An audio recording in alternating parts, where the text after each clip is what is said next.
Welcome back. You must be tired. Come on in. Thanks. When my husband and I arrived at my in-laws' house, my mother-in-law greeted us with a smile. However, she only invited my husband inside. As I tried to enter, she glared at me and said, "You're not needed here." She slammed the door shut. What? I was completely taken aback. I gently opened the door, only to find my mother-in-law glaring at me with fury. "I heard about it. Your parents are in debt, aren't they? We don't need a wife like that." With that, she slammed the door again. I stood there, bags in hand, stunned. From inside, I could hear my husband and mother-in-law laughing and having a good time. I realized I didn't need to endure this kind of treatment just to be at my in-laws' house, so I quickly left. My name is Nancy. I'm a 32-year-old doctor working at the hospital my parents founded. I met my husband John when he was admitted to our hospital after an injury. He's charming, friendly, and a great conversationalist. Even though he's 5 years younger, he seemed mature and dependable. We got married after a year of dating. He works as a vice president at the company his father runs. Mother-in-law also worked as an office worker at father-in-law's company. Both his parents were thrilled when we got married. Your parents run a big hospital and now a doctor is becoming our son's wife? It's like a dream. We're so glad to have you, Nancy. My mother-in-law used to be so kind to me. Every year, during Christmas and other long holidays, we would visit my in-laws' house. They always welcomed us warmly. I would bring delicious food and drinks as gifts, which they would use for New Year's celebration. My mother-in-law would take the lead in cooking, and even though I would offer to help, she would decline. "Nancy, you work hard as a doctor. Just relax." Your family. Don't feel like you have to do anything. My husband would add. I always looked forward to these visits, but today was different, especially my mother-in-law. She looked at me as if I were an enemy, her gaze cold and piercing, almost like a vampire. This was the first time I had experienced such coldness from them. Death at my parents' house? I had never heard of such a thing. I have a younger brother, 2 years my junior, who's also a doctor. We both work at our family's hospital. Recently, my father called me for a discussion about his health, but there was no mention of any debt. Driving home, I remembered a conversation with my husband from a week ago. Both of us have busy jobs, but that day, we happened to come home at the same time. My dad's retiring from being a doctor. He says his eyesight isn't what it used to be, especially for surgery. So they have decided to close the hospital. My husband looked shocked and exclaimed, What? The hospital's closing? Do they have debts or something? I'm not sure about debts, but they're planning to sell the hospital property. So you won't be working at the hospital anymore? I'll be taking a break for a while, but before I could finish, I received an emergency call from the hospital and had to leave immediately. We'll continue this later. I had said that, but there was hardly any time for it. Afterwards, my husband claimed he was busy at work and came home late. With my night shifts, we hardly spoke. I'm sure he exaggerated our conversation, thinking my parents' hospital had closed due to debts, and that I was involved in paying them off. He must have told his parents that. Still, the cold treatment from my mother-in-law was unbelievable. Lost in these thoughts, I was heading home when I heard phone ringing from my bag. Locked out by my mother-in-law, I had driven off with my husband's belongings still in the car. His phone was in the bag, ringing non-stop. I had never looked at his phone before, but thinking it might be urgent, I decided to check. I pulled over, took out his phone, and tried a few passwords. Knowing my husband's aversion to complications, I figured it wouldn't be too complex, as I thought it unlocked with his birthday. The caller was a woman named Susan, a name I hadn't heard before. Checking the history, there were numerous exchanges with Susan. The messages were shocking. I want to see you soon. I wish I could be with Susan forever. I'll be with my wife during the New Year holidays. I'll miss you. Once I get the money, I plan to leave her. Really? That makes me happy. I love Susan the most. It seemed my husband had been cheating on me. I had thought of my husband, father-in-law, and mother-in-law as kind-hearted. I was the only one. Back home, I couldn't shake off the contents of his phone. I went into his study, looking for more evidence. Opening a drawer, I found photos of him with an unfamiliar woman apparently from a trip and hotel receipts. There were other shocking discoveries. Unable to come to terms, I decided to visit my parents' house. When I rang the doorbell, my mother, surprised, opened the door. "Why are you here so late? You look pale. Are you okay?" Seeing her caring face, tears streamed down. Noticing my state, she wrapped me in a blanket. My father, sensing something was wrong, asked, What happened? I told them about the in-laws and the affair. My mother was shocked and my father was furious. It's so terrible. Ungrateful people. Turns out, my husband's family business wasn't doing well. They often approached my father for financial help, which he provided, thinking of me. Maybe you should play along for a while and see their true colors. My father suggested. It seemed intriguing at the time. The next day, I returned to my in-laws' house and shouted at the entrance, I'm sorry for being an immature wife. Please let me in.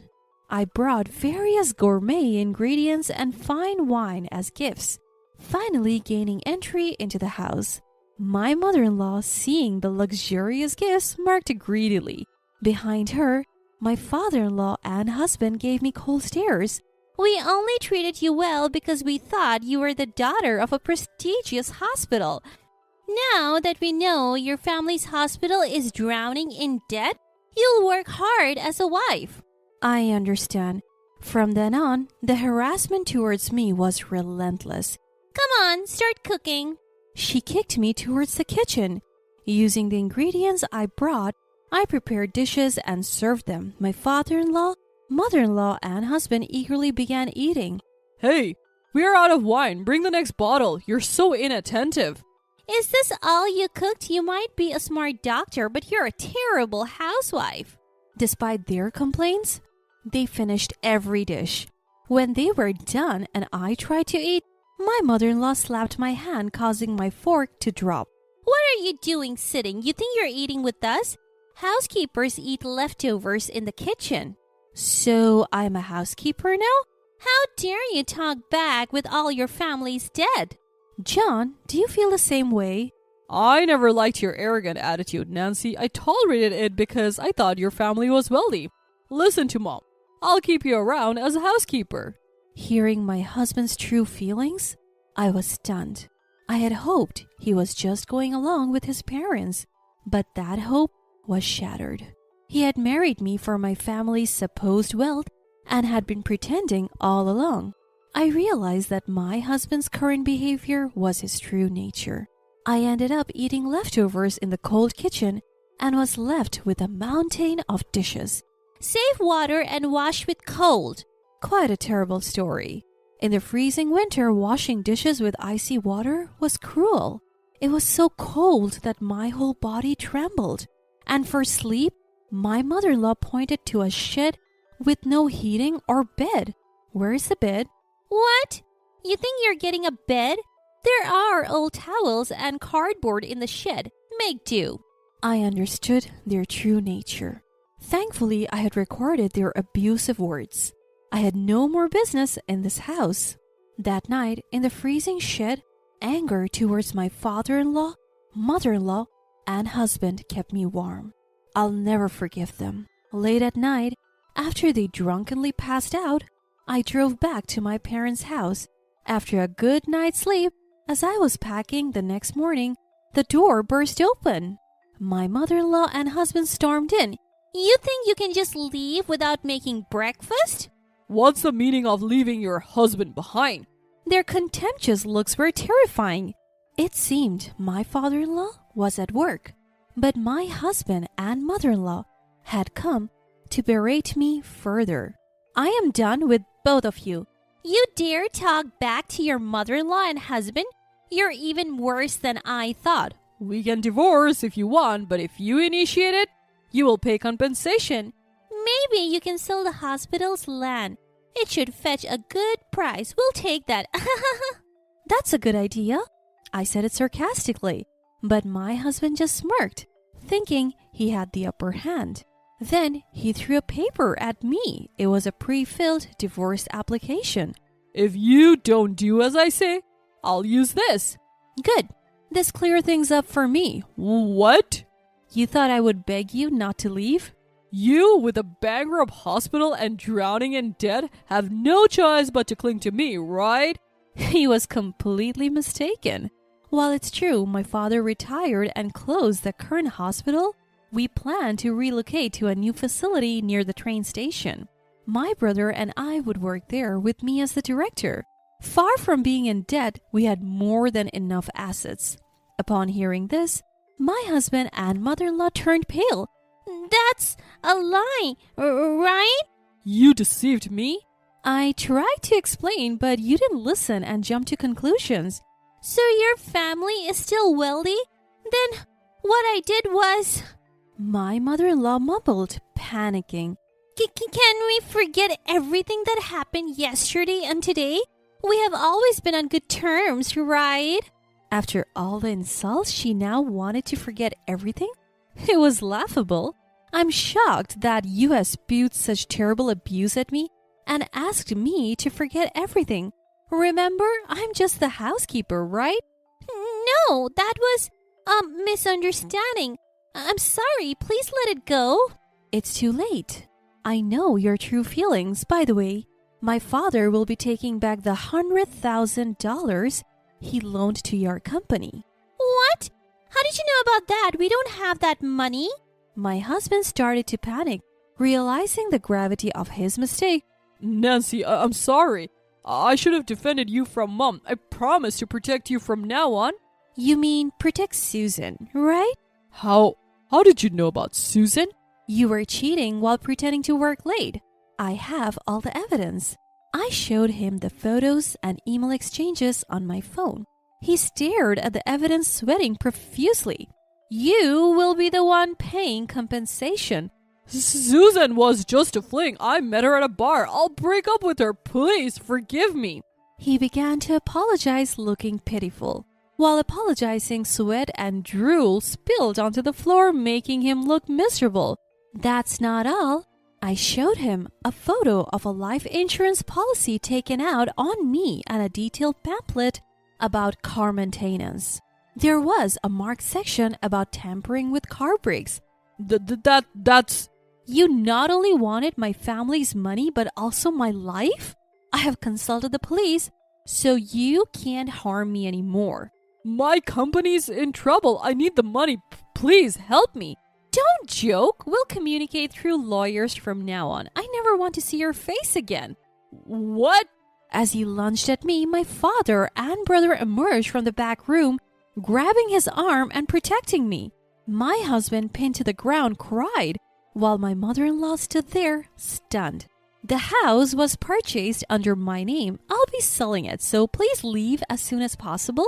My husband and mother-in-law, who always had an excuse not to leave, were sadly sent away by my brother. After that, I got a divorce. I received compensation from my husband and the woman he cheated with. He kept begging to get back together. When I threatened to consult the police because he was too persistent, he stopped coming around. Through a lawyer, I demanded repayment from my father-in-law's company, and the $100,000 my father had lent was safely returned. My father-in-law's business, which was already struggling, went bankrupt with a lot of debt. My father-in-law, mother-in-law, and husband now live in an old apartment. They juggle multiple part-time and day jobs, but can't seem to keep up with their debts. I work as the director of a newly built hospital. With my brother's help, We are dedicated to helping those suffering from injuries and illness. It's fulfilling every day. I bought a comfortable apartment near the hospital, and I'm enjoying living my own life. My name is Myra. I reconnected with Corey, my current partner, at a high school reunion. Back in high school, we just knew each other's names and faces. But we hit it off at the reunion after sitting next to each other and started dating soon after. Corey proposed to me recently, so we're getting married. I had met my future in-laws, father-in-law, and mother-in-law a few times since Corey and I started dating. The only person I hadn't met was Corey's sister, Kristen. While father-in-law and mother-in-law always welcomed me warmly, Kristen would never come out of her room, and it's been bothering me. What does Kristen think of me? Don't worry about her. She's just shy. On the day of the family meeting, Corey tried to calm my nerves by saying that Kristen was just shy. I felt relieved hearing Corey's words, but we soon discovered that the assumption she's just shy was a major mistake. We're so happy that you're going to be Corey's wife. Corey, you've really stepped up. Make sure you make Myra happy. I will. Both father-in-law and mother-in-law were thrilled when we told them we're getting married. Just need to tell Kristen too, mother-in-law said, leaving her seat. As Corey, father-in-law, and I were chatting, a loud voice came from Kristen's room. What? Startled, we heard the sound of a door slamming. Kristen stormed into the room and glared at me.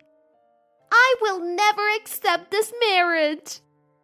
As I stood there shocked, mother-in-law followed Kristen, saying, Hold on, Kristen. But Kristen didn't stop. Marriage is disgusting. Just the thought of having strangers in the house is bad enough, but getting married? Seriously, no way. That's just gross. Kristen! Father-in-law raised his voice in anger, but Kristen ignored him, scanning me from head to toe.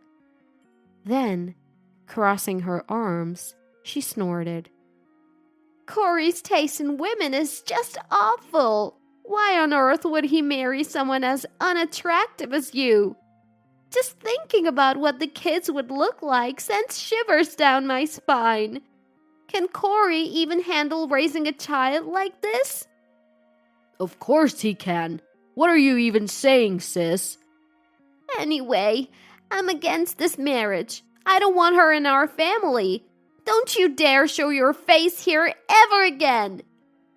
At Kristen's outburst, Corey and his parents scramble in panic. Stop it! They all try to silence Kristen, their voices seeming to echo from far away. Gathering myself, I stood up and said something I never thought I would say. Fine. I won't ever come back to this house.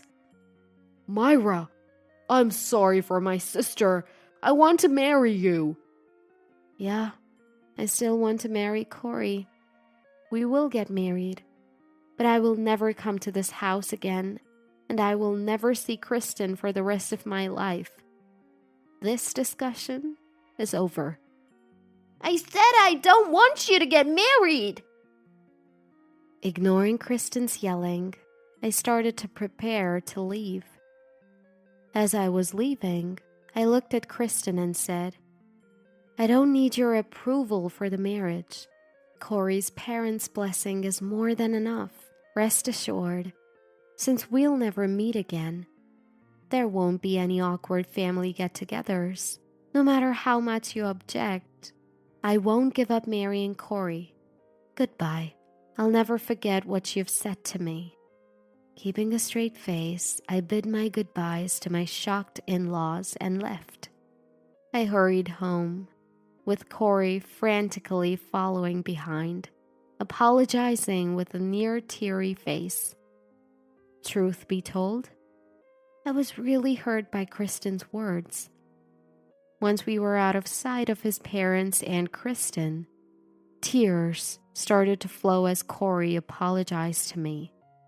It's really sad that your sister won't accept our marriage and that I can never return to that house. But I still want to marry you, Corey.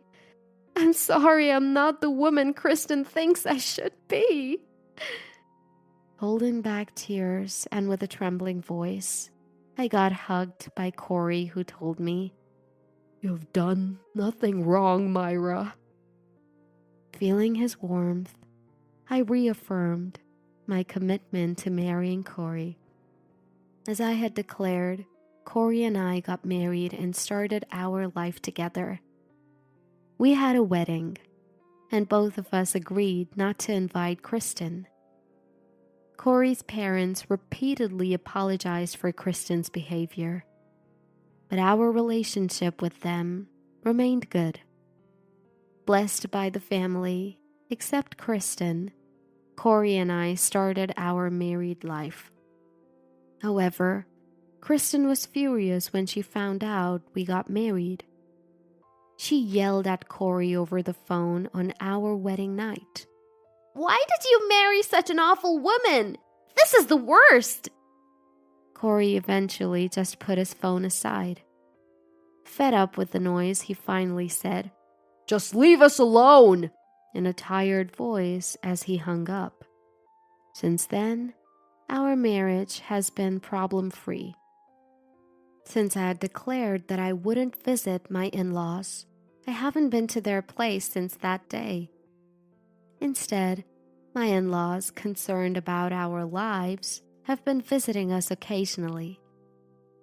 Whenever they visited, they apologized for Kristen's behavior, to which I would reply, "It's okay. I'm happy I married Corey."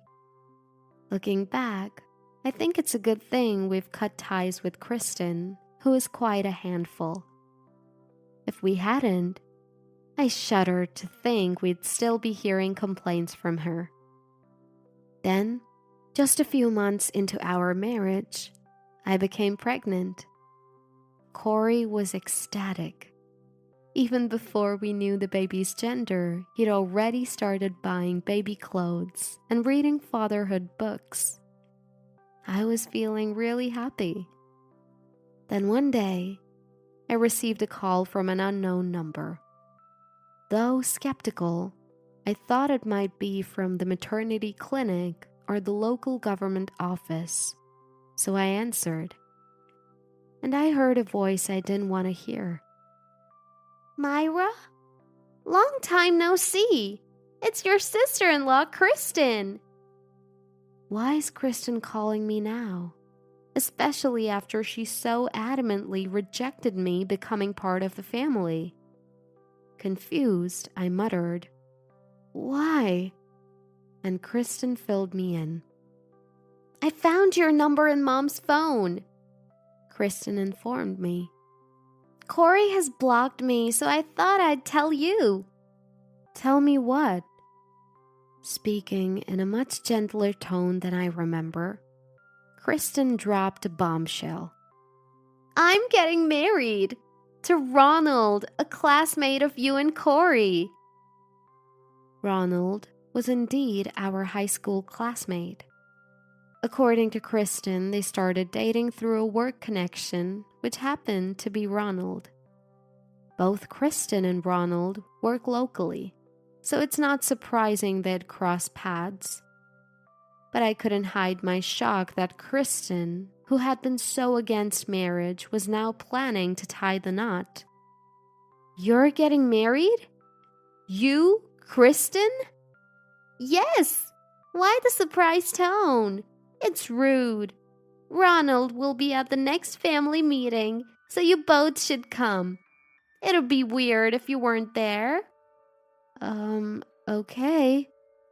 Had Kristen forgotten everything she had said and done? She had yelled at me, humiliated Corey and her parents, and never once apologized. I felt the back of my head heat up with anger. "We'll be looking forward to it," I said, keeping my cool. "Just so you know, don't mess this up. If you ruin my marriage with Ronald, you won't get away with it." After being told off by Kristen, I stood in front of the calendar. I circled the date Ronald told us he'd be coming for a family meeting at my in-laws. I waited for that day with bated breath. Days passed, and finally the day Ronald was set to visit arrived. Corey and I dressed up nicely and left our house to greet him. When we reached the front of my in-laws' property, it seemed Ronald had just arrived. Seeing Ronald and Kristen waving at us from their car, Corey and I smiled back.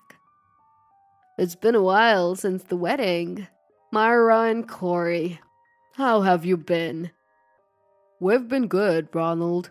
Myra's expecting, actually." "Really? Congratulations." Ronald greeted me with his familiar, warm smile from high school.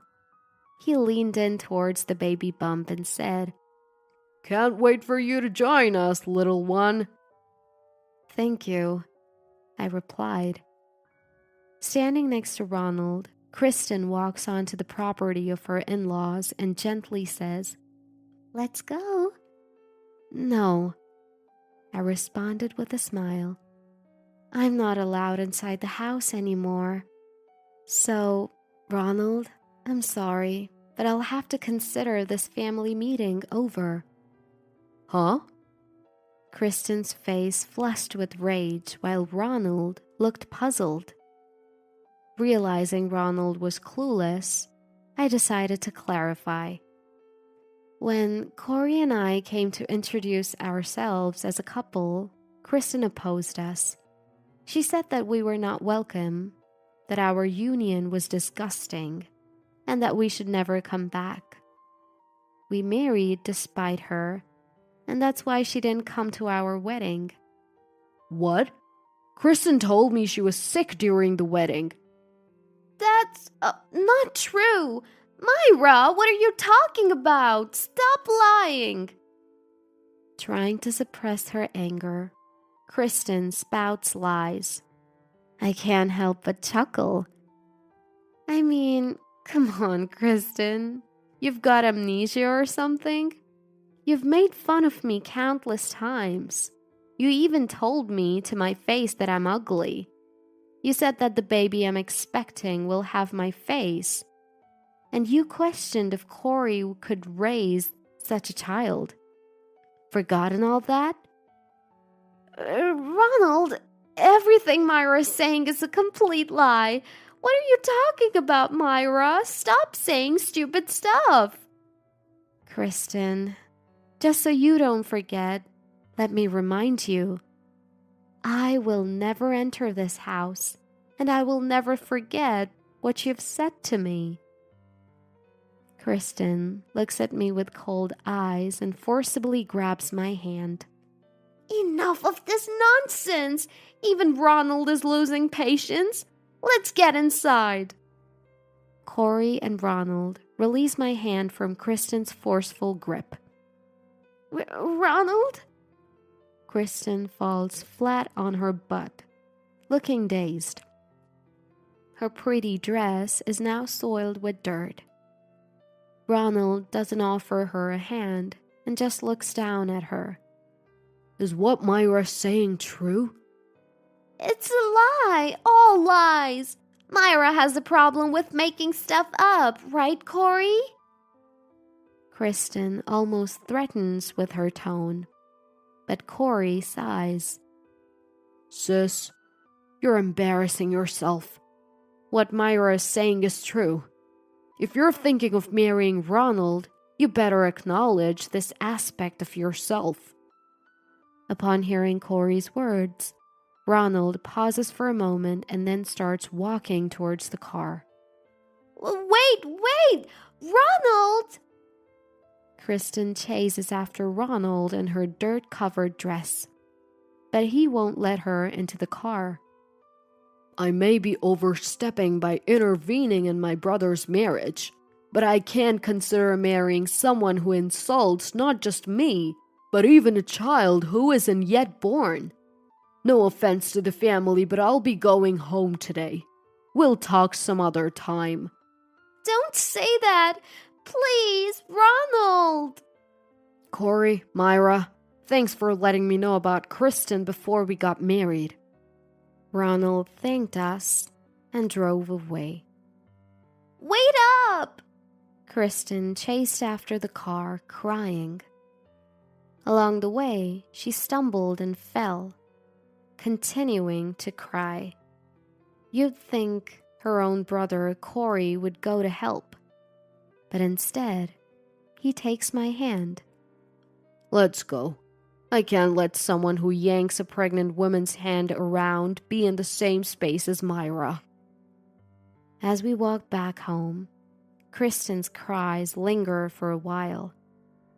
After we get home, Corey contacts his parents-in-law.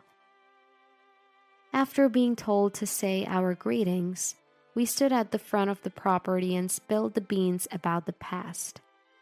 This led Corey to explain that Kristen and Ronald's engagement had probably fallen apart. My in-laws responded by saying, "It couldn't be helped." When they visited us later, I apologized for what I had done to Kristen, even if it was out of revenge. They told me, "Don't worry, what she did was true." According to my in-laws, Kristen had been shutting herself in her room ever since the engagement broke off. Ronald has a stable government job, and Kristen, who had thought she'd be living a stable life too, quit her job early on and is now unemployed. I heard she sneaks into the kitchen late at night to grab a meal as if she's stealing it, then goes back to her room, avoiding any contact with her parents. But Kristen is unpredictable. Both Corey and I have blocked Kristen's phone number. We moved to a bigger house since we have a baby on the way, and specifically asked my in-laws not to share our new address with Kristen. It seems like our decision was the right one. After we moved, Kristen went to our old place and began to bang and kick the front door, shouting, "Open up!" Because of her loud ruckus, a neighbor ended up reporting her to the police. It seemed like the in-laws were at their wits' end, dealing with Kristen, and after she caused some legal trouble, they kicked her out of their home. Regretting that they had spoiled Kristen, they gave her enough money to live on her own for a while. Since then, I've heard Kristen has been making ends meet in a small apartment with a part-time job. As for Corey and me, we welcomed a healthy, beautiful baby into the world. Just like Kristen said, our baby did look like me, and it was a very adorable little girl. Looking back at when Kristen opposed our marriage, I'm convinced that my unwavering decision to marry was the right one. Thanks to the courage I had back then to stand up to Kristen, I am now enjoying a happy life with a loving husband and a cute daughter. Man, being a housewife must be great. You can nap whenever and you've got meals provided every day. If I could be reborn, I'd want to be a woman. Totally. Just like Mom, right? She's like a parasite. You're spot on. As I washed the dishes, my husband and son laughed and chatted like this behind me. So who do they think made the dinner they're enjoying? And who does the laundry? My name is Marcia. I live with my husband Cedric and our college-age son Davin. Every day, it seems, they label me a parasite, gossiping behind my back. Yes, currently I am unemployed and a housewife. However, there's a reason I became a housewife. Before marrying Cedric, I was an active professional, working hard in the corporate world. On the other hand, Cedric's job required frequent transfers and business trips, so he asked me to be a stay-at-home wife. I loved my job, but I quit to be with him. Becoming a housewife was the only option. His transfers always took us away from my parents' home. Raising a child in unfamiliar places was challenging, but still, we were a happy family. About 10 years after our wedding, when our son started elementary school, Cedric said, "The days of transfers are over. We'll be living near my parents' house now." Near your parents' house? Surprise came before joy. Yes, I requested to be stationed near home. It'll be easier for you and Davin, right? It will be, but settling in one place was indeed a relief, but the truth was hard for me to fully embrace. From the start of our marriage, my in-laws had never really approved of me. A wife should prioritize her husband after marriage. "We took you as our daughter-in-law, so you should serve us." Every time they opened their mouths, that's what I'd hear. Settle down, but now constantly summoned by in-laws. Get this, handle all the chores. They exploit me just because I'm a housewife. After enduring this for several months, my patience was at its limit. My in-laws treated me like a slave, and my husband wouldn't intervene. I grew to despise even seeing their faces and considered starting a part-time job. But then, while my in-laws were traveling, they got into an accident. While the other party was unharmed, my in-laws required care due to their injuries. Yet even in such circumstances, Cedric's nonchalant attitude remained unchanged. "Marcia, you're a housewife. You can look after my parents at home, can't you?" "What? What are you talking about?" Confused by my husband's words, I replied, "You want me to care for your parents? All by myself?" "What's the problem? Davin's in elementary school now. My parents said they want to be home. Housewives just lounge around all day, so you should naturally do this." "I've never done caregiving before, and handling both of them at once is—" "Stop making excuses. Who do you think has let you lead such a lazy life as a housewife up to now?" "Lounge around all day? Lazy? Remember, you wanted me to be a housewife. That's why I quit my job. I've been handling everything at home. How self-centered can you be?" If it weren't for our son, I would have surely filed for divorce. His words were that unbearable. In the end, I took up the task of caring for my in-laws. Though their bodies were frail, their minds were sharp. They took out their everyday frustrations on me. "Marcia, coffee. You really are an inconsiderate wife." "Oh, okay, right away." After one sip of the coffee I made, father-in-law abruptly threw the cup at me. "Who drinks coffee this lukewarm?" "Ah!" "You can't even make a decent cup of coffee, can you?" It wasn't just father-in-law who's overbearing. Mother-in-law was equally impossible to deal with. "Hey, Marcia, isn't the shower ready? I feel all sticky and gross." "Just a moment, please."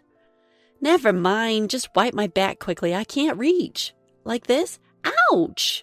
"Oh, I'm sorry. You're so rough. Our son is unlucky to have such an incompetent wife." Naturally, talking to my husband didn't help. Instead, he'd casually say, "You're the wife. It's only natural to serve my parents." Caring for my in-laws became so routine that I began to feel numb. It was hard, but somehow my feelings became dulled. No matter how much they belittled me or threw things, I kept telling myself it would end someday. Just need to be patient until then. That's how I got through each day. Years later, due to the onset of dementia, the need for care for my in-laws increased, and it was decided they would be admitted to a care facility. The weight on my shoulders, having spent most of my days caring for them, had noticeably lessened. However, over these years, my husband and in-laws had consistently looked down on me, and unfortunately this attitude rubbed off on our son, Davin. Today, as always, Davin mocked me. "Mom, just because you're not taking care of Grandpa and Grandma anymore doesn't mean you get to slack off. I can't believe you're living off Dad's earnings and doing nothing." "Davin, well said," my husband chimed in, supporting our son's words. "I've been fed up with your thick-skinned attitude for a while now." "And by the way, when did you gain weight? Probably because you're eating full meals now that you're not caregiving. I noticed that too, but didn't have the heart to say it. The two of them openly insulted me. If I tried to leave the room, they'd just insult me louder so I could hear. Living this way daily, my stress had reached its breaking point. And then an incident pushed me past my limits. While I was doing the dishes after dinner, my husband and son started their usual chatter. Being a housewife must be nice. Napping any time and getting 3 meals a day. If I were to be reborn, I'd want to be a woman. Right? Mom's basically what you'd call a freeloader. Exactly. I swear if I ever get married, I don't want a freeloading wife like Mom. At that moment, I felt something snap inside me. Freeloader? Are you kidding me? Who do you think cooked the dinner you just ate? Who's doing these dishes? Who washes the clothes you wear and cleans the house you live in? I'll never forgive them. They've pushed me to this point, and I'll make sure they regret it. Determined to get my revenge, I began job hunting the next day. I didn't want to waste another moment on them, so I decided to work for my own future. Luckily, I quickly found a job that matched my qualifications. I used to be a nurse. I have a nursing license and plenty of experience, so finding a job was easy. Cedric should know I was a nurse. Did he not realize that with my qualifications I can easily find work? That evening, while my husband and son were having their usual conversation, I informed them, I've decided to start working from tomorrow. They first looked at me in shock, then snorted in laughter. What are you talking about? Who would hire a housewife like you? Exactly. No place would hire somebody as outdated as you, Mom. It's just part-time for a few hours, isn't it? What a waste of time. Just drop it. Mom, you can only do household chores. You should listen to what Dad says. Looking down on the two, I firmly replied, It's a full-time, permanent position, actually. What? Full-time? Permanent? You got... Mom, they hired you as a permanent employee? Yes, so from now on, I'll be contributing half to our living expenses. In return, I'd like you to share the household chores. What? Housework is your job. That's right. That's what moms are supposed to do. Facing their outbursts, I landed the finishing blow. Oh, since when was housework a job? I've never received a paycheck. I thought being a housewife meant napping whenever and living leisurely. What? They grumbled endlessly, but I ignored it. The next day, I started working again. I only did the basic chores and dedicated the rest of my time to my job that I love. It was challenging after such a long break, but far more fulfilling than before. Ever since my husband and son started excessively praising me to get in my good graces. Cooking is tough. Wow, Marcia, you're incredible. I miss your cooking. Totally. No one can do laundry and cook like Mom. The best we can do is take out the trash. Thinking I'd be like, oh, well, all right then. I glanced at them and flatly said, Excuse me, I'm working too, you know. How about doing your laundry and preparing your meals? What? How dare you speak to me like that? We can't live without my income. Excuse me? That's not true at all. What?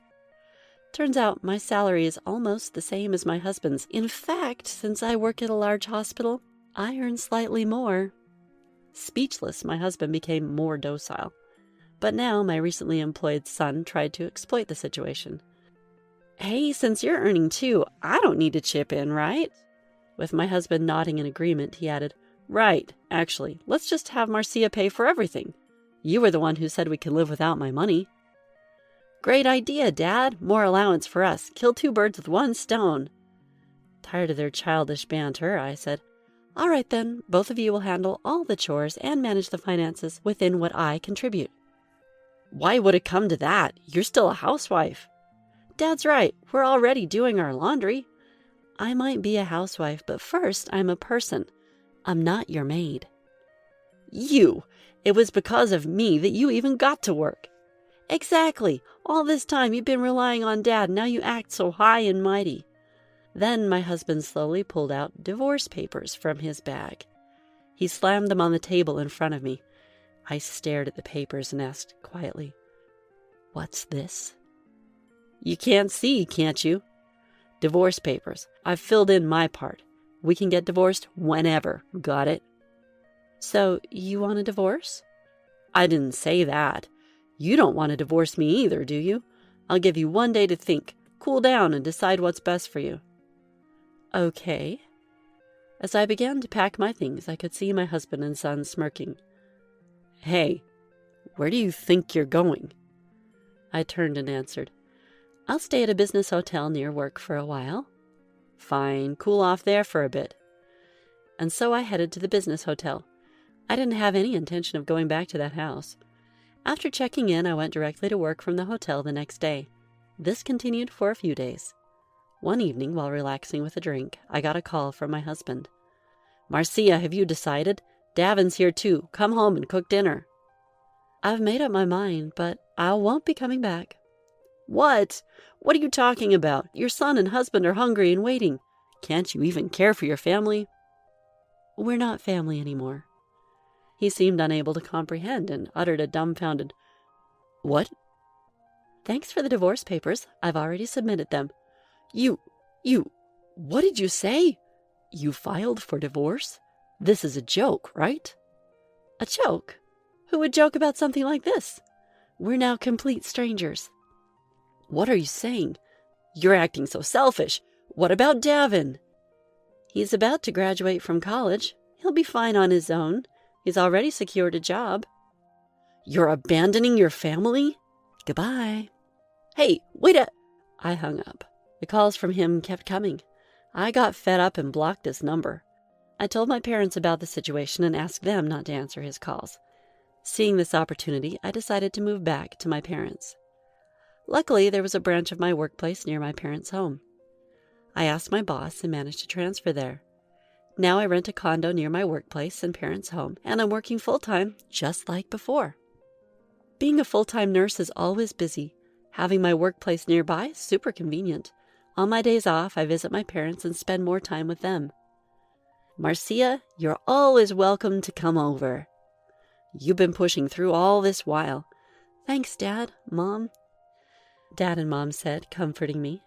On the other hand, my ex-husband and son, unable to keep up with the daily chores, their house has now reportedly become a complete mess.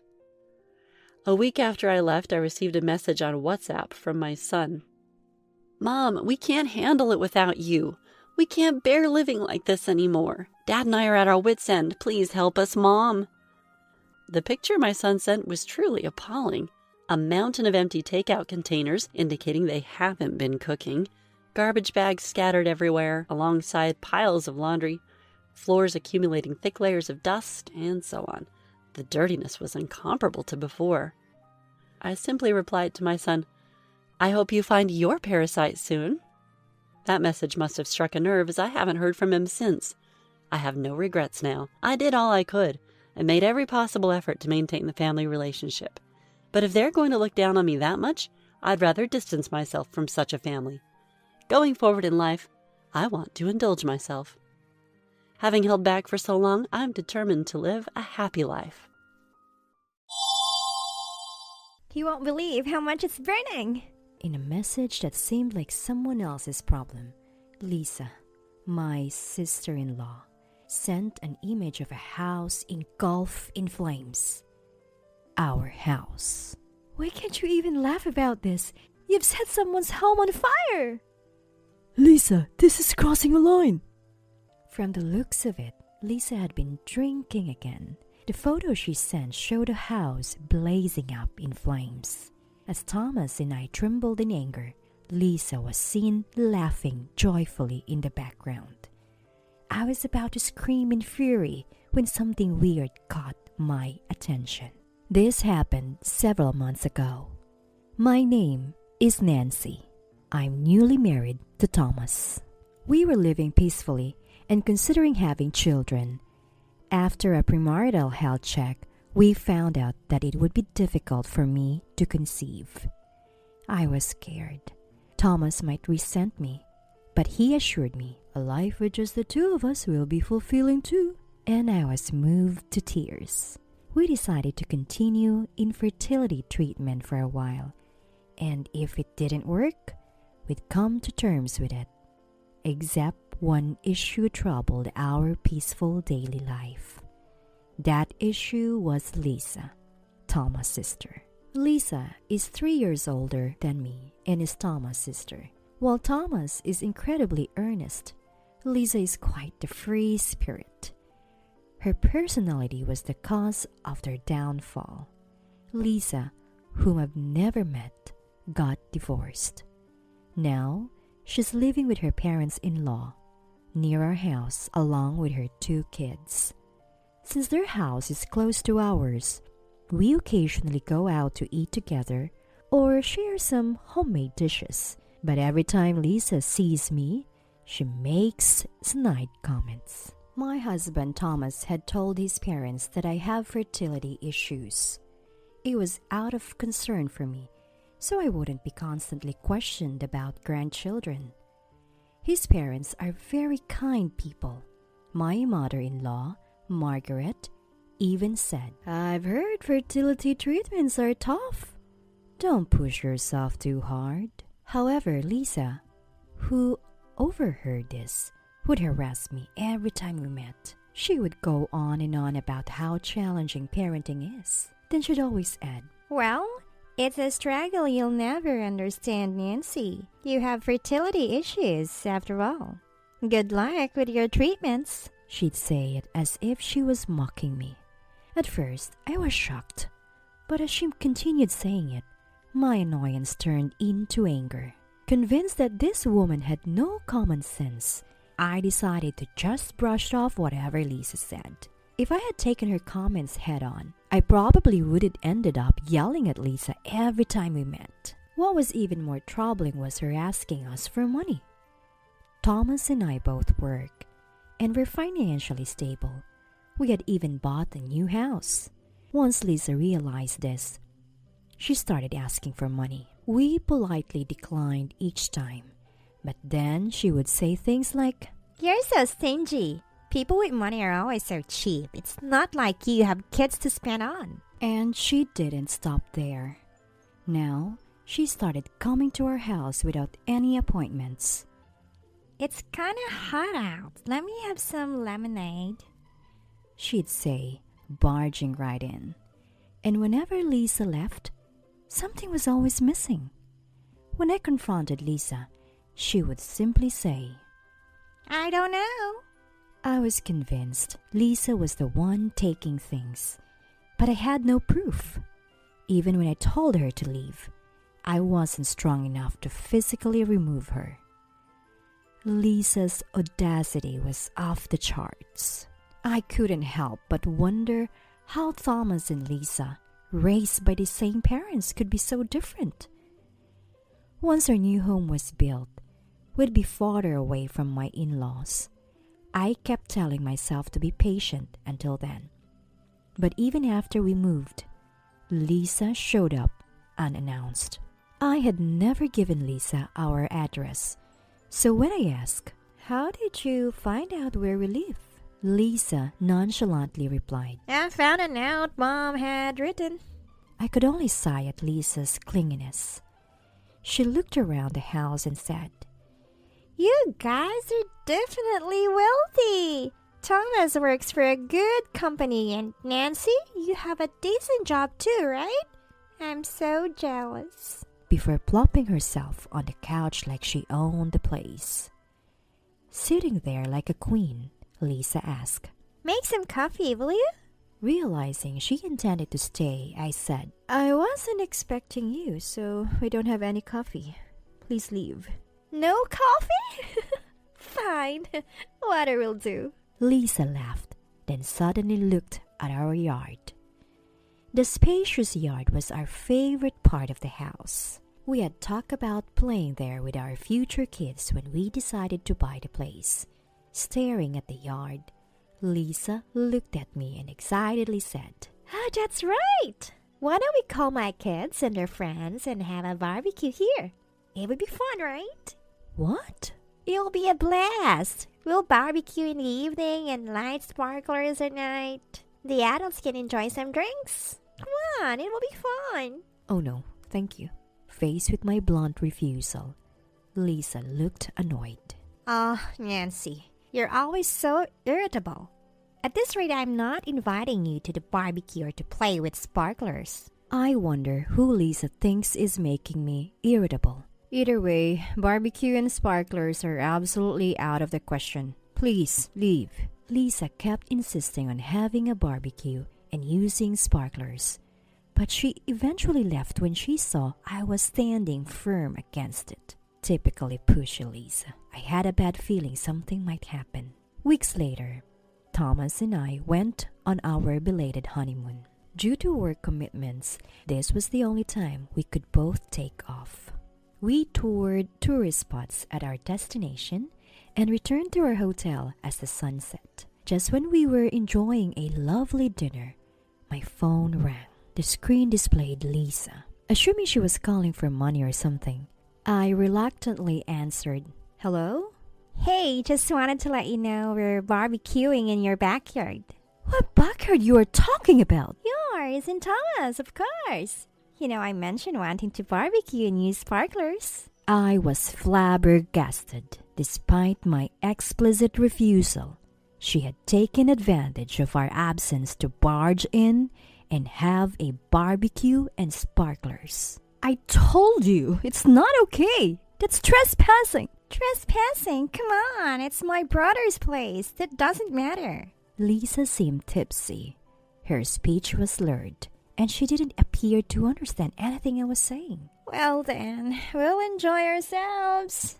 And she hung up. I reported this to Thomas, and we both tried to contact Lisa, urging her to leave, but got no response. All we could do was spend the night praying her home would be safe. The next day, while heading home after cutting our trip short, we received a call from Lisa as we entered our local town. Hello? Lisa? Why didn't you answer the phone yesterday? We were worried. Well, you see... Lisa hesitated, then blurted out something shocking. Sorry, there was a fire. What? I put the call on speakerphone so Thomas and I could both hear. Another reason was to record a conversation with Lisa. Apparently, Lisa and the others had a barbecue and were playing with sparklers as planned. Although they assumed it would be fine because many adults were present, all the adults were drunk. In their absence, Lisa's kids started the fire as a prank. By the time they realized it, our house was already burning. Lisa sent pictures. See how well it's burning? So shocking. Lisa said as if it were someone else's problem. She still seemed to be drinking. How can you laugh about this? You burned down someone's home! Lisa, this is beyond acceptable. The image sent by a drunken Lisa showed our home going up in flames. While Thomas and I fumed with anger, Lisa looks amused, grinning from ear to ear. I'm about to let out a yell when something odd occurs to me. Shouldn't the fire department call if your house is on fire? No call came, so we take a closer look at the photo. This isn't our house! Huh? Ignoring Lisa's bewildered response, I say to Thomas, "Look closely," and show him the photo. Thomas examines the photo and mutters, "You're right." No way. I definitely went into your house. Are you sure you didn't mix it up? Like, not checking the house number sign? At this, Lisa clams up. Our neighborhood has houses that look similar. Lisa has only been to our house once. Chances are, Lisa broke into our neighbor's house by mistake. At this dreadful thought, not just Thomas and I, but even Lisa goes silent for a moment. What should I do? This is a joke, right? It's no joke. We don't have that tree in our yard. I'm pretty sure it's the neighbor's house. Oh no. Am I going to get arrested? Ignoring Lisa's panic rumbles, we hang up and rush home to verify the facts. When we get home, sure enough, our house is intact while the neighbor's is burned to the ground. Our neighbors look distressed. Seeing us, they hurry over and apologize. They think their house was deliberately set on fire. They were away on a trip and rushed back home after receiving a call from the fire department. As I'm about to mention Lisa, her car screeches to a halt in front of our house. She pulls us aside and pleads, If you guys keep quiet, no one will know. Don't say anything to the neighbors. Having a family member arrested would be embarrassing for you and Thomas. Just keep quiet and it won't come out. Thomas and I lock eyes. We both nod firmly and grab Lisa's arms, presenting her to the neighbors. The arsonist is this woman's child. Why would you say that? There's no proof. We have proof, Thomas says, pulling out his mobile phone. We had not only listened to Lisa's call on speakerphone, but also recorded it. We never imagined the recording would serve as evidence for arson. Lisa had even mentioned she'd been drinking, implicating her for DUI. The recording clearly revealed that her child set the fire, constituting solid evidence. The neighbors' faces turn red with rage. A flustered Lisa tries to deny. That voice isn't mine. The neighbors point to their yard. We have security cameras in our yard. Even if you deny it, evidence will emerge. You'll pay for this. As they declare this, Lisa collapses, power draining from her body, and starts crying loudly, but without ever apologizing until the end. After that incident, Lisa was taken away by the police that our neighbors had called. Apparently, she faced fines for trespassing, drunk driving, and even for the small fires set by the kids. On top of that, she was being billed for damages to our neighbors' property and their home repairs. Altogether, the sum she owed skyrocketed to $30,000. With no money to her name, Lisa first turned to parent-in-law for help. Up until now, parent-in-law had occasionally lent Lisa money when she was in a bind, but this time, parent-in-law flat out refused. Regretting years of indulgence, parents-in-law announced that they were severing ties with Lisa. Lisa's kids were deemed unfit to be in her care, and their custody was transferred to her ex-husband. Desperate, Lisa came to us for help, but there was no way we were aiding her. For all we knew, it could have been our house that got torched. Neither Thomas nor I are pushovers willing to help such a person. Mom-in-law had even called us to say, if Lisa comes to you for help, you don't have to assist her. Thomas agreed, declaring he wanted nothing to do with Lisa going forward. Lisa, now abandoned by her children, her parents, and her brother and sister-in-law, was truly alone. She borrowed money from various places to pay her dues, some of which seemed to be shady outfits. For a while, Lisa kept sending desperate messages like, Can you lend me some money? Just a little would help. Please help me out. But then one day, her messages stopped coming altogether. Rumor has it she's now working around the clock to pay off her endless debt. It's a harsh world, but people like Lisa may just need that kind of reality check. Thomas and I finally found peace when Lisa stopped coming around. We no longer had to deal with unexpected visits or monetary demands. Life felt exceptionally tranquil. The neighbors rebuilt their home quickly. When we went to apologize, they warmly told us, It's not your fault. Let's continue to be friends. And greeted us with smiles. It was a huge relief as we had worried our relationship would sour due to the incident. Adding to our happiness, I found out that my fertility treatment was successful and we're expecting our first child. Our neighbors also got pregnant around the same time, and our babies are due close to each other, deepening our bond even more. As we discussed our kids playing together someday, our neighbors jokingly said, Barbecues and sparklers are off limits though. We all burst into laughter. My name is Samantha. Just the other day, my boyfriend Michael proposed to me. Standing in front of a beautifully lit fountain, I was deeply moved when Michael got down on one knee and offered me an engagement ring. Please, marry me. I promise to make you happy. I tearfully accepted the ring and said yes to Michael, who assured me happiness. Indeed, Michael said, I promise to make you happy. But that's all words. A shocking event unfolded just a week before our wedding.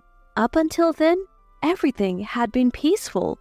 Family meetings had gone smoothly.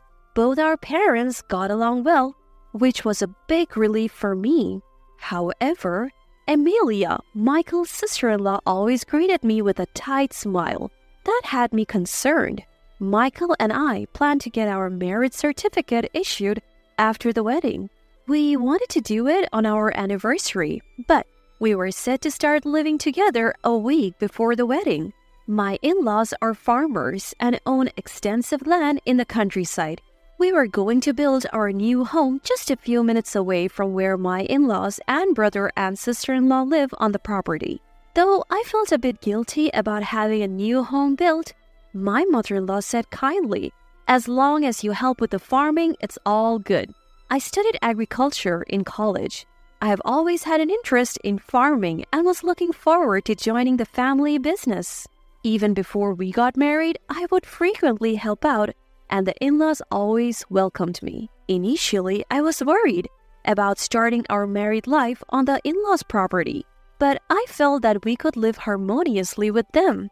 But one day, while I was helping with the farming as usual, Amelia approached me discreetly and whispered, "Be careful of your father-in-law." Caught off guard, all I could say was, "Huh?" Amelia looked like she wanted to say more, but our conversation was cut short as my father-in-law called out to us from a distance, leaving me puzzled about why she said that. With just a week left until the wedding, everything was set and all that remained was to walk down the aisle. I packed my things and moved into our new home to start living with Michael. We rented a truck, loaded it with our belongings, and headed to our new place with my dad helping us move.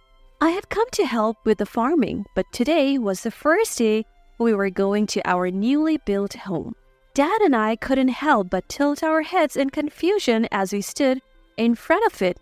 It seemed like someone was already living in the home that was supposed to be for Michael and me. The door was unlocked, so we gently opened it to find shoes lined up in the entryway. Confused by the obvious signs that someone was living there, Dad and I decided to go greet my in-laws before starting the moving process. When we rang the doorbell, a troubled-looking Michael came out.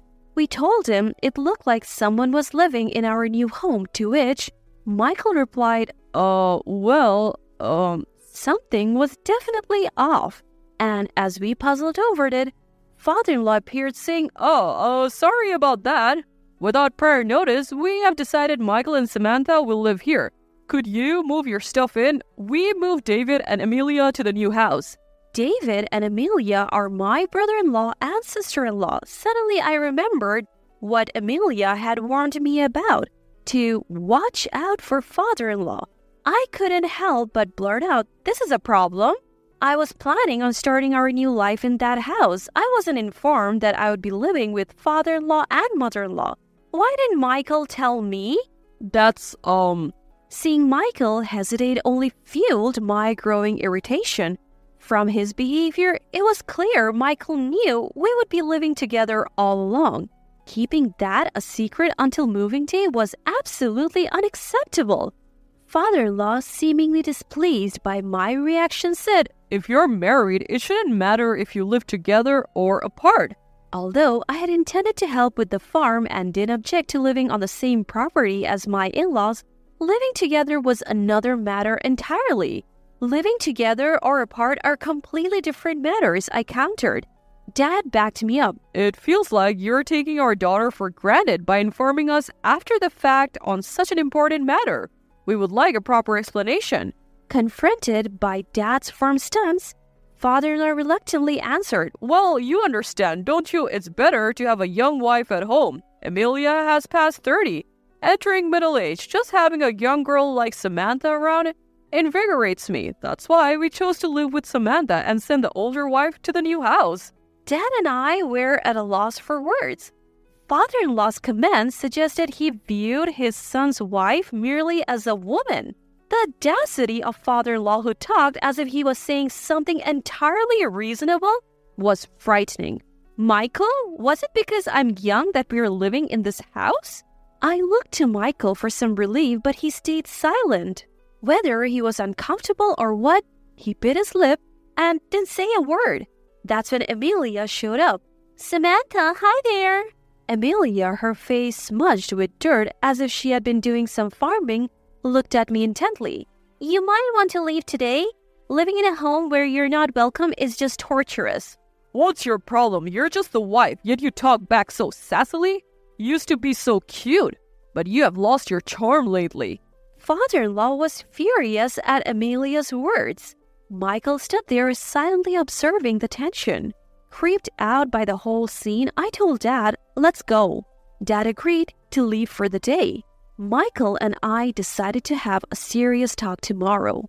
Back at my parents' home, I wept in my bed for a while. Why did this have to happen? I felt so devastated. I couldn't imagine being happy, marrying Michael who just followed his father's whims. While pondering what to say to Michael tomorrow, I received a phone call. I didn't recognize the number, but I decided to take the leap and answer. It's Amelia. A familiar voice echoed. Amelia, thank you for today. I'm sorry for calling you so suddenly. I found your number on Michael's phone without his permission, so please keep this call a secret from him. My body tensed up as I wondered what Amelia had to risk so much to tell me. Then Amelia started saying something shocking. I have been wanting to tell you this but never got the chance. I apologize for it coming so last minute before your wedding. I highly discourage you from marrying Michael. The information Amelia shared was jarring. She said that she and her husband had been living with the in-laws, but were kicked out as soon as they learned I was moving in. According to father-in-law, it's because he wants to live with a younger woman. Father-in-law has a thing for younger women and he has cheated on mother-in-law, causing her emotional pain for years. Apparently, father-in-law has even intentionally walked into the changing room after Amelia took a bath saying, "Oops, my bad," with a lecherous grin. He had broken the lock himself and claimed it was an accident, but Amelia knew better. He had also rummaged through their bedroom under the pretense of cleaning and uncomfortably clung to Amelia while she cooked. Amelia was deeply in love with her husband David, and they have children, so she had been hesitant. But being kicked out this time solidified her decision to divorce. After hearing all this, there's no way I could proceed with the marriage. Amelia and I made a pact to take revenge on Michael, David, and father-in-law. I arrived at my in-laws the next day and was greeted by Amelia. We nodded at each other and entered the house where Michael, David, and my in-laws had gathered for a discussion. Thank you all for coming, I started, locking eyes with Michael. Let's call off the engagement. A stunned Michael listened as I continued. You promised to make me happy, Michael. Yet you're fine with me living with this father-in-law? That's allowing me to suffer, right? I won't marry a man who's still controlled by his parents. You changed our housing plans without consulting me. So you are paying the cancellation fees for the wedding. Huh? Michael yelled in anger, but father-in-law was even more furious. What do you mean by this father-in-law? What don't you like about me? Don't Michael and David know? Both averted their eyes amidst the awkward silence. Amelia calmly recounted what father-in-law had done to her. Both Michael and David knew about father-in-law's invasive behavior, like spying on her in the changing room or rummaging through their bedroom. All this done without mother-in-law's knowledge. Mother-in-law's face gradually reddened as Amelia unveiled father-in-law's actions. Seeking support, father-in-law turned to his sons. I didn't do any of that, right? Cornered by mother-in-law, Michael and David looked down, essentially confirming it. What the heck? You did that to your daughter-in-law? That's repulsive. Unbelievable. I didn't. So the engagement is off. Clearly, you won't protect me. Seeing what Amelia has endured, living with father-in-law is unacceptable. While an infuriated mother-in-law launched at father-in-law, I told Michael so. Michael stayed quiet, seemingly admitting the only option was to break off the engagement. Beside me, Amelia handed David pre-filled divorce papers. David, who had been pitying Michael and father-in-law until now, was shocked by the papers. Why all of a sudden? He stammered. You never stood up for me. If I kept thinking about what father-in-law might do to our daughter, I couldn't continue living with you. Please, let's get divorced, Amelia said. David stared at the divorce papers, his hands trembling. Large tears dropped from his eyes, but Amelia was unwavering. I have extras if you make a mistake, she said, handing him a pen, which he took while still crying. Caught between his brother's tears and their parents' major blow-up, Michael must have been struggling too. I really love Samantha. I knew Dad was a womanizer, but going against him wasn't an option, especially in this small town. I can forgive you for making decisions behind my back, favoring your father over me. No matter what Michael says, I have made up my mind to break off the engagement. Our parents are furious at Michael, so there is no going back now. Michael seemed devastated. Is that so? He wiped away a tear from his eyes. Being in the same space with a sobbing brother and a feuding couple felt like hell on earth. After Amelia got David to draft the divorce papers, we headed to our new place. I looked after her daughter while Amelia packed up her stuff. She plans to file for divorce today and head back to her parents' home with her daughter. Thank you so much for helping me dodge a bullet with that family. No worries, I wish I had told you sooner. We both chose the wrong men. But let's make sure we're happy from here on out. Amelia, who always seems so cool, had a charming smile. After watching Amelia walk away, hand in hand with her cheerful daughter, I returned to my family home. Later, I made sure Michael paid for the wedding cancellation fees. He seemed fully aware of his wrongdoings and paid without any resistance, which I appreciated. Michael's family lived in a rural area where gossip is the wife's main form of entertainment. Naturally, Michael's family became the target of good gossip. After all that fuss, even his mom ended up divorcing his dad. Their family became infamous as the household both sons' fiancés ran away from. Since I work in agriculture, I sometimes hear rumors about Michael's family. After his mom left, his dad drowned his sorrows in alcohol. The farm work, once shared between his parents, Michael, David, and Amelia, is now solely on Michael and David. They had to scale down their large farm because they couldn't manage it anymore. Though I was initially upset about breaking off the engagement with Michael, I have recovered now. I'm not interested in dating or marrying for a while, just focusing on work and my hobbies. Thinking back, I'm relieved I didn't become part of that family, and I'm forever grateful to Amelia. I always thought I'd have it all. A big house, a dependable husband, loving kids, and a kind-hearted mother-in-law.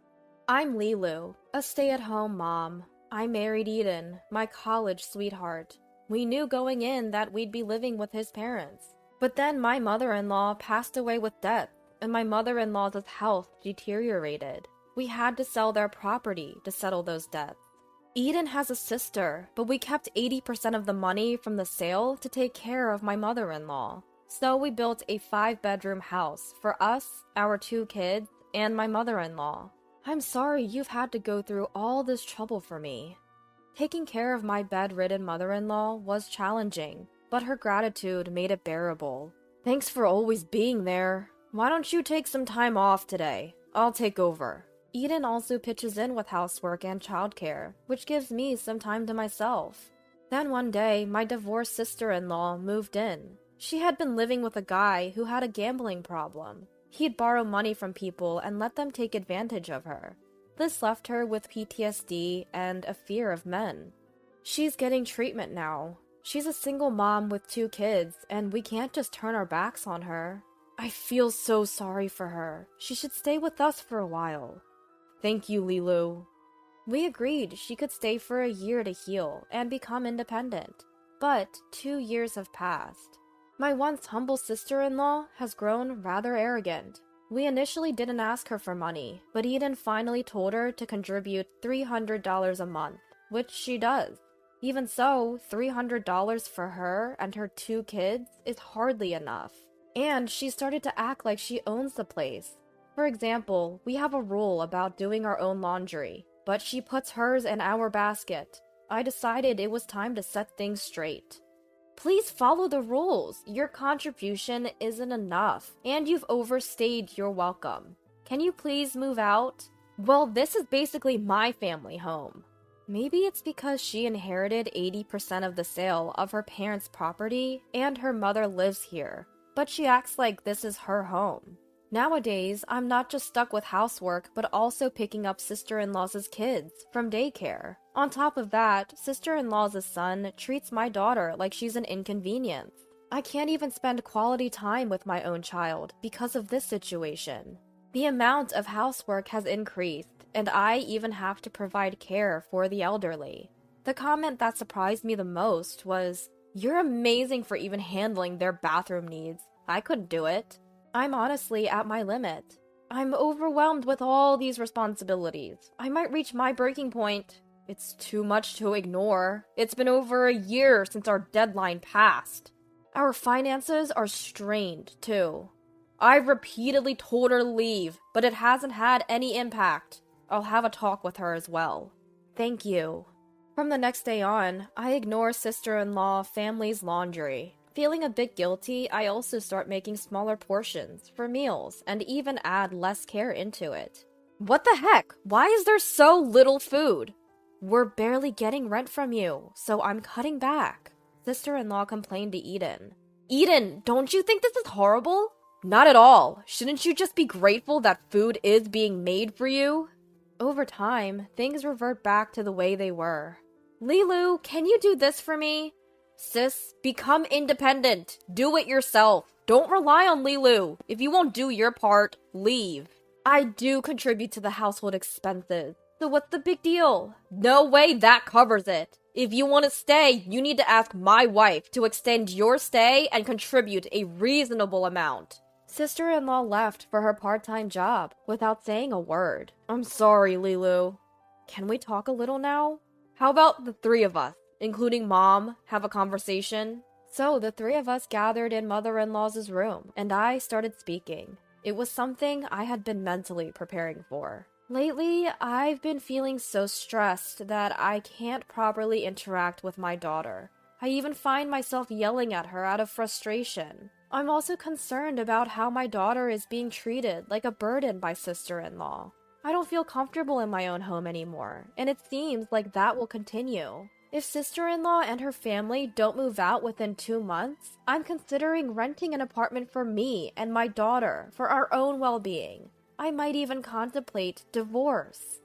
I'm really sorry for letting things get to this point. All of the burden has been falling on Lilu, and I knew she was getting stressed out. I'm not happy with the current situation either, but I didn't know how to ask my sister to move out. I knew that Eden wasn't taking this lightly either. I've been talking to my friends about what to do, and I thought maybe I should just toss out all of my sister's stuff and change the locks. But then I was warned that could lead to legal issues, so I was confused about what to do. I see. Considering the past and our divorce, I initially thought living together wouldn't be too bad, but now it seems like the only option is to ask her to move out. Yeah, it's becoming a toxic environment for the family, but how do we deal with my stubborn sister, who refuses to leave? At that moment, my mother-in-law, who had been silent, spoke up. Lilu, I'm sorry for causing you trouble when you're even taking care of me. Could you ask my daughter to come to my room when she gets home today? Of course. I'm not sure what she's going to say, but she probably wants her to move out.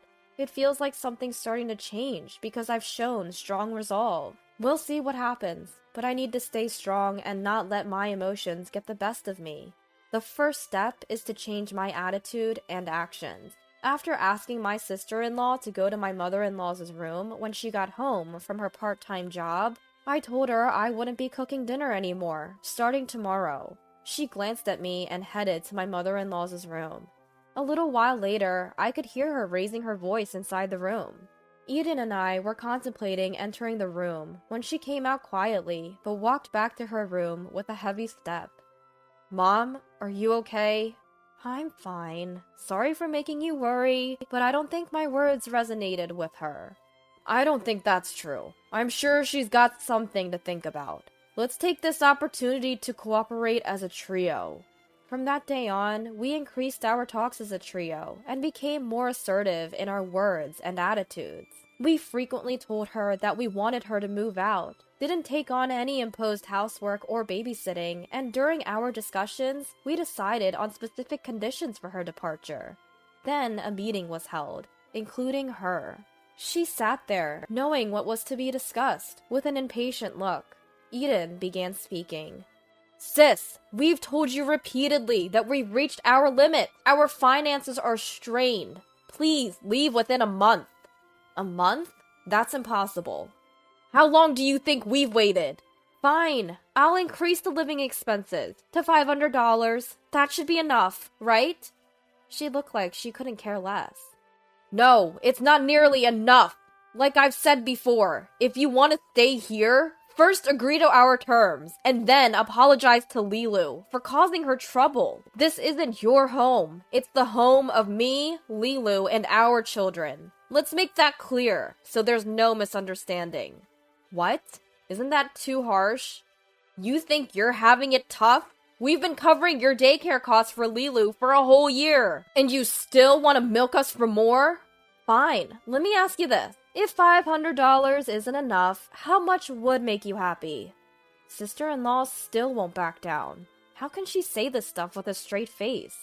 To be frank, even if you were to start helping around the house, $500 is nowhere near enough if you're going to continue freeloading. We'd need at least $1,000. You're scamming us. I nearly blurted out. That's rich coming from you. If you don't move out within a month, we'll consider legal action. We don't care where you go, but you've been warned. You need to be out in a month. Finally, it seemed Eden's words hit home. Sister-in-law was silent for a moment and then caved in. Fine, I get it. Are you sure? I'll start looking for a place tomorrow. If you don't move out, we'll put your stuff outside and change the locks. Sister-in-law nodded and hurried out of the room. After that, Eden took a hard line. If he came home and found sister-in-law there, he'd throw her and her stuff out, only for her to sneak back in. We started charging her for using our amenities, like the toilet, shower, kitchen, water, and TV. If her kid ever wronged our daughter, we'd lock her kid out on the balcony. Even my normally calm mother-in-law was yelling at her to leave. Eventually, sister-in-law stopped asking me for favors and quickly found a place to move, perhaps due to the hostile environment. Considering what her ex-husband did to her, it's hard not to sympathize. But isn't standing on her own 2 feet the best thing for her? I was relieved. Then she finally moved out just before the deadline. But that relief was short-lived. A week after she left, an unexpected turn of events took place.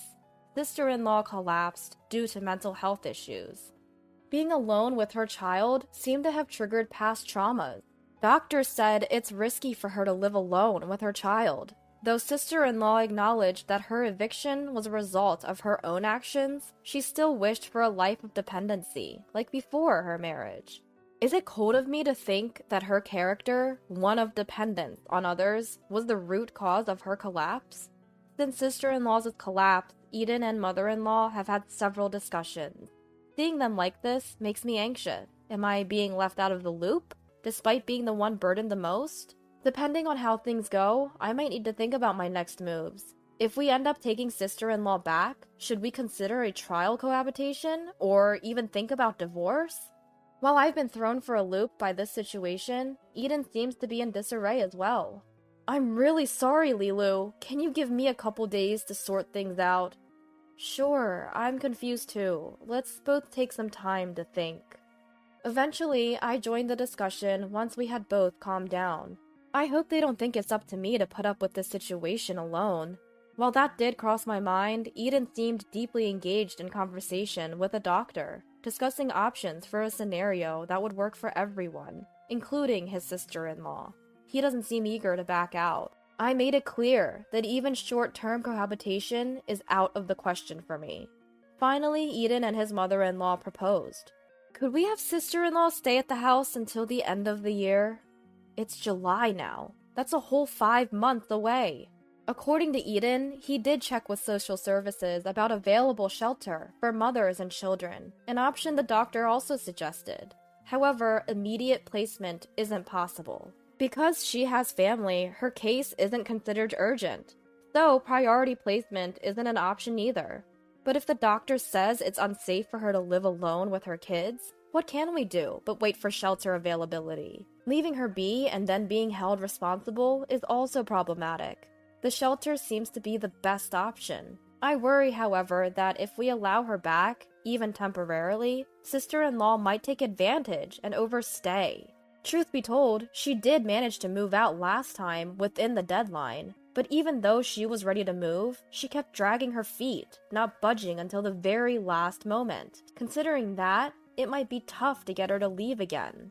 Look, my sister is in a tough situation. Lilu, you've been more than generous, and for her to repay us this way, she's not my sister anymore. Next time, she'll have to leave, and the shelter should alleviate most concerns. Eden laid out conditions until she can enter the shelter. Sister-in-law will handle all cleaning and post-meal chores, help mother-in-law with her nighttime needs and bath. She will pay combined rent and food cost of $800. We won't take care of sister-in-law's kids at all. I wonder if these terms are even feasible. Will they hold up? Concerns remain, but we call sister-in-law to discuss the shelter. The doctor also thinks it's best for you to go to the shelter and aim for independence. If you're worried about living alone with your kids, it's a good option. I thoroughly explained the shelter, thinking sister-in-law would agree. Instead, she objected. No way. Apparently, she dislikes that the individual rooms in the shelter don't have baths, and she doesn't want to share washing machines. Eden was furious. You're in no position to be picky. You can't stay here, so be grateful for a good solution that lets you live decently. But I still don't like it. At this rate, she'll keep complaining and stay put. Eden says he'll make sure she goes to the shelter, but isn't he underestimating the burden this will place on me? I get that he's not doing anything, and I know there are no other options left, but I can't take it anymore. The next day, I quickly made arrangements, packed our bags, and left the house with my daughter, leaving to protect myself and my daughter. I wrote in a note as I left. Just as I stepped out, as expected, sister-in-law came back and looked already distressed. She's been calling me non-stop. Our home is a mess! I thought you'd be here, Lilu! What's the point if you're not?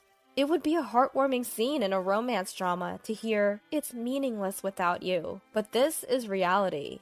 You're reaping what you sowed by not becoming independent. If we divorce, it's on you. Take care of mother-in-law. I was firm. She cried loudly, but I didn't care. I've received several calls from Eden and mother-in-law, begging me to return. Please, Lilu, come back. I have zero intention of coming back, as long as sister-in-law is there. Kick her out, or I'll demand alimony during the divorce trial. We'll have to sell the house then. Even I think I'm being cold. It hurts, but it's the only way to protect what matters to me. It's a good opportunity to make them realize how much they rely on me. Since leaving the house, despite my fears, it's been meaningful to spend one-on-one time with my daughter. Eden has been contacting me daily. He told me that sister-in-law wasn't lifting a finger at home, that the caregiving was a mess, and he had to take off work to handle things. Eventually, he kicked her out. Receiving that message, a part of me is torn about whether to go back or not. Lilu and the kids are my top priority. I want us all to live together. I'm taking care of Mom myself right now, but it's affecting my job. I'm thinking about hiring a helper. However, that's not financially sustainable in the long run. You might have to work part-time. We can't put Mom in a facility immediately, and even if we do, it's going to be expensive. I agreed to live with your mom and take care of her when we got married, and I'll continue to do so. Your mom's been good to me too. But your sister will be back. She always is. She's returned home within a week before, so I want to watch the situation for at least a month. Understood. I'll hire a helper for 1 month. If Mom can move into a mother-child home soon, that would solve everything. Even though the doctor recommends it, the welfare officer won't consider it. They say it's too cruel to kick her out. I'll talk to them again. Thank you. After that, the sister-in-law comes back to our home yet again. Despite Eden's constant visits to the welfare office, the officer is only sympathetic. The situation is not improving. The stress and sleeplessness it causes me enrages Eden, who begins ignoring both his sister and her child. He confronts the welfare officer multiple times. My wife is sick because of my sister. We're even discussing divorce. If our family falls apart, it's partly your fault too. If you think she's so pitiful, why don't you adopt her? Between the stress about his sister, the uproar, the fatigue from a busy work period, and caregiving, Eden ends up in the hospital with a stomach ulcer. Although both of us collapsing secured a spot in the home, the sister-in-law starts complaining again. Seeing this, the mother-in-law spoke up. Why are you still here? You're still being allowed to stay, given the circumstances? Silent, the sister-in-law finally moves into the mother-child home. It seems she's getting by just fine now. We've hired a helper to care for the mother-in-law. Given her wishes and after considering our finances, we might move her into a facility. Peace has finally returned to our family. I'll never forget how my husband cried tears of joy when he saw me and the kids return home. I pray that my sister-in-law finds her own path and that we can continue to build such a family. It's shallower than I thought. What a letdown. Mother-in-law sneered as she pushed me into the pond. I had endured her cruel antics for so long, but in that moment, something inside me snapped. My name is Jasmine. I'm 30 years old. I've been a stay-at-home wife for 7 years.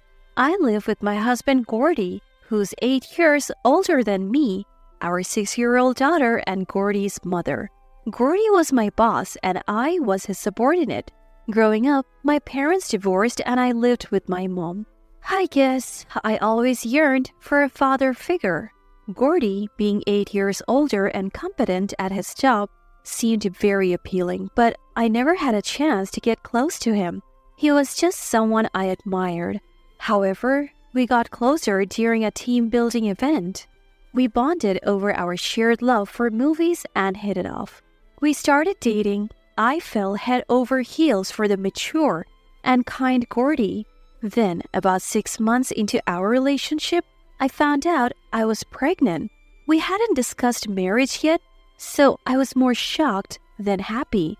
I was anxious about how Gordy would react, but I couldn't keep it a secret forever. I mastered the courage and told Gordy.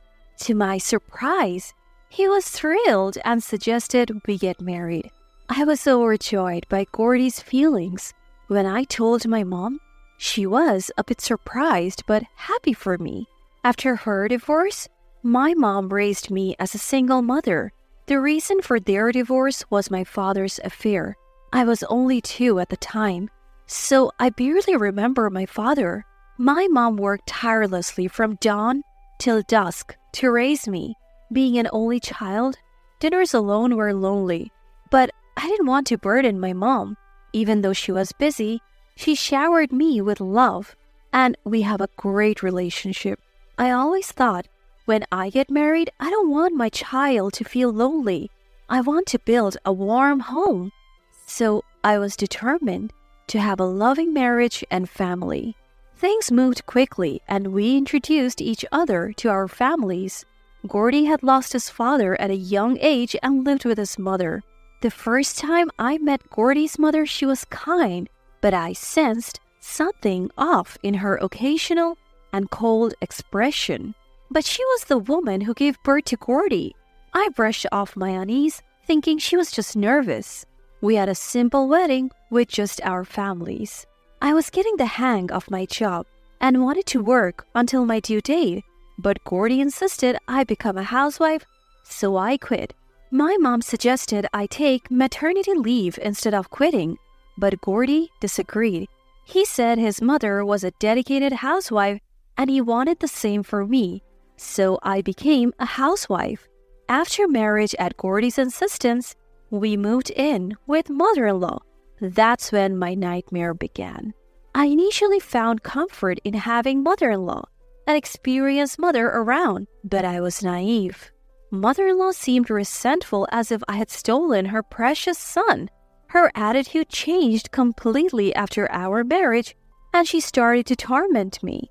Yes, my initial instincts about her were right. As for Gordy, after our marriage, he became controlling and emotionally abusive. Apparently, his late father was a dominant figure, and neither Gordy nor mother-in-law could defy him. Mother-in-law was not allowed to work or even go out without permission. If Gordy showed any defiance, he was beaten and berated. Their father's authority was absolute. They endured this together. When Gordy's father passed away from an illness at 22, they celebrated. After that, they lived happily as a duo. I believe the kind Gordy I knew before our marriage was genuine, but after seeing his mother's disdain for me, his love waned. To Gordy, his mother was more important than his wife. Whenever Gordy was cold or verbally abusive to me, mother-in-law looked satisfied. Gordy would appease her, saying, "Mother, I'm married, so you could have an easier life.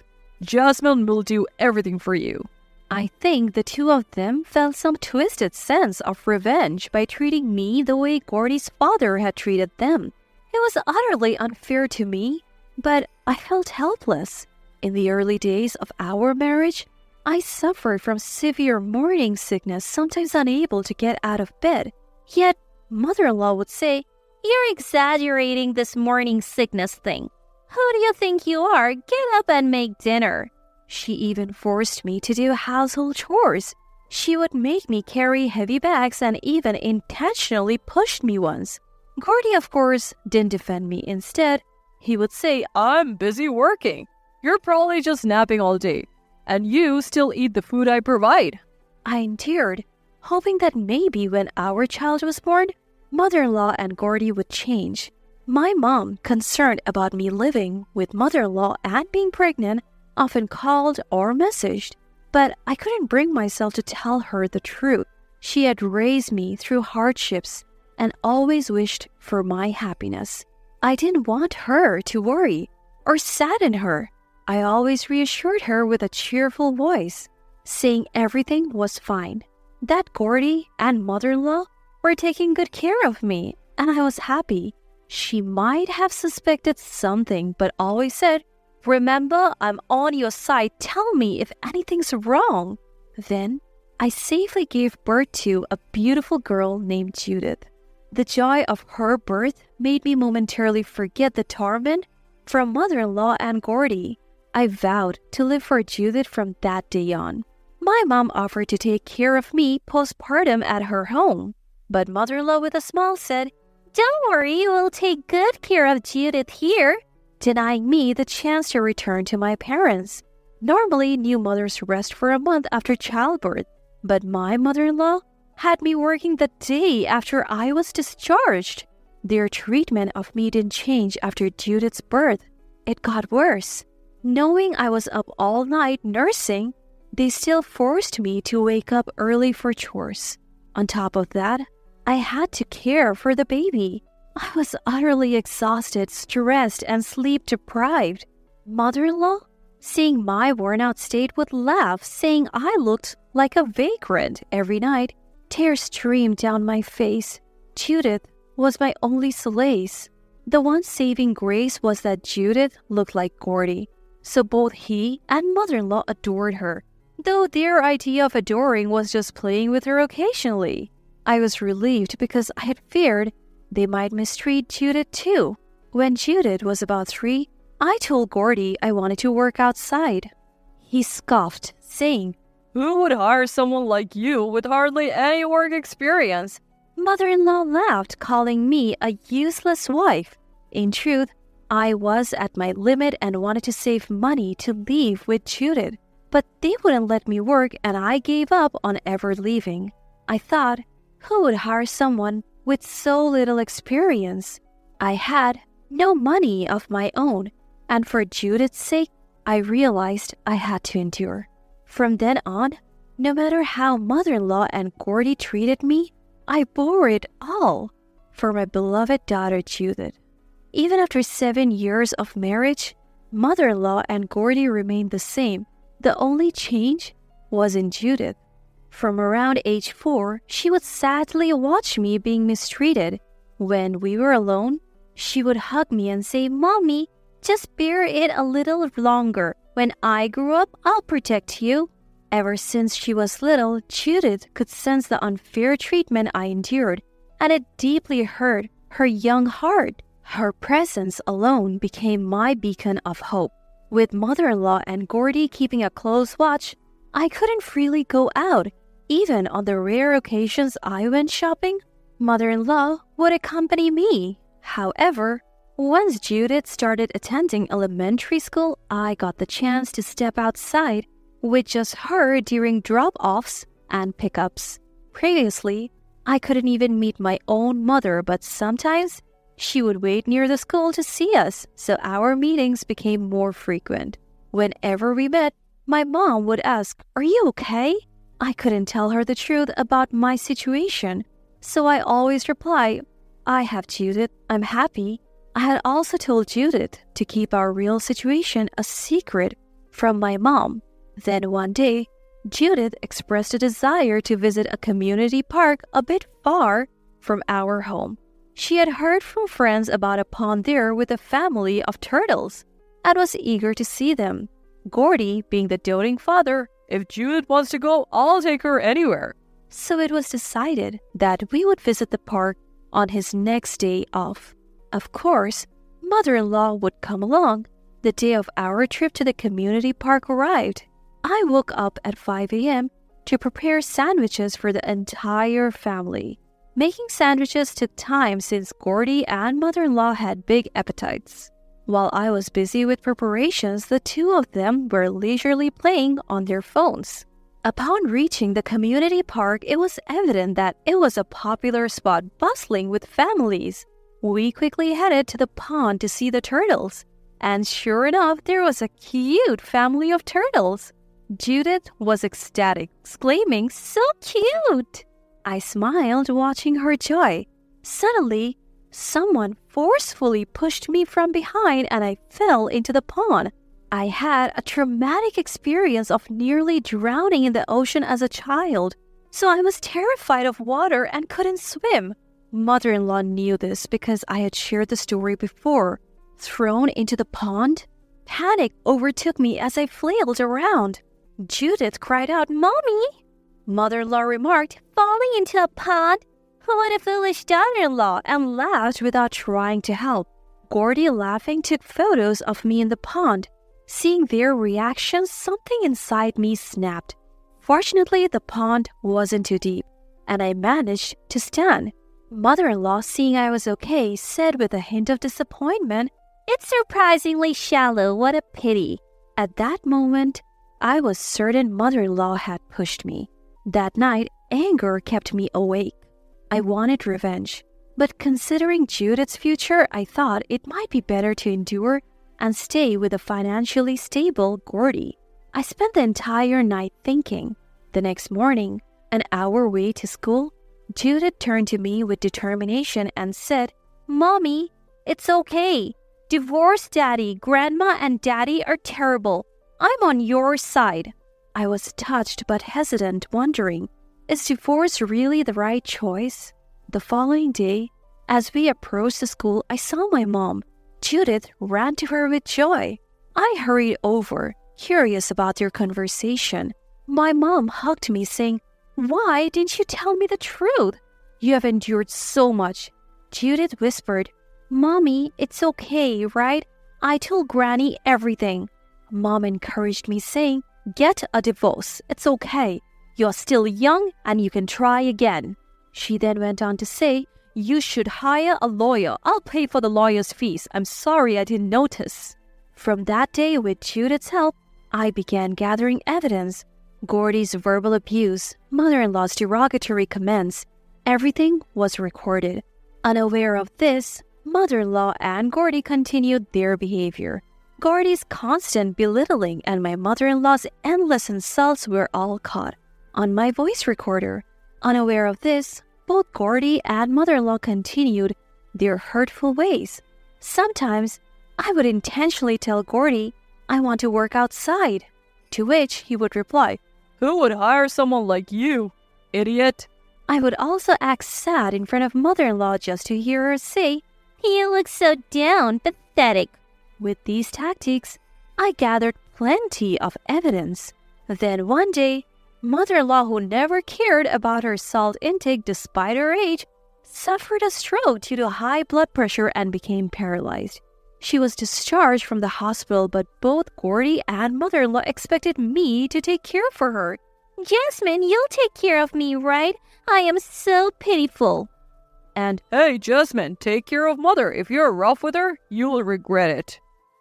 I firmly replied, "I won't look after mother-in-law. She's your mother, Gordy. You take care of her." I had never talked back before, so they were momentarily stunned.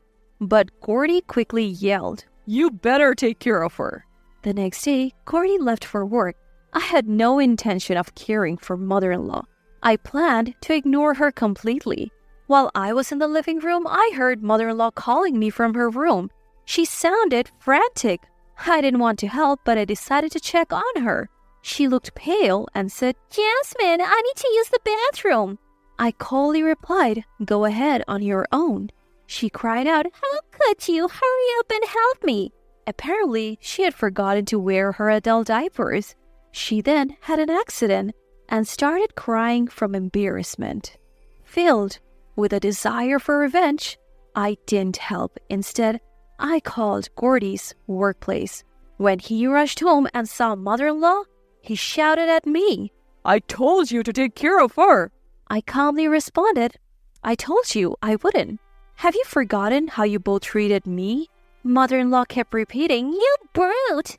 You brute!" Which one is brute anyway? I finally handed Gordy divorce papers. Gordy probably had no idea that I would initiate a divorce. He was in shock. I said, "I have had enough. I want a divorce, and of course, I'll take custody of Judith." Both mother-in-law and Gordy were yelling. But when I played the voice recordings, they froze. Gordy's morally harassing comments and mother-in-law's heartless comments were recorded. I said, "I have all the evidence. I'm confident I would win in court." Gordy muttered, "I can't believe you recorded us."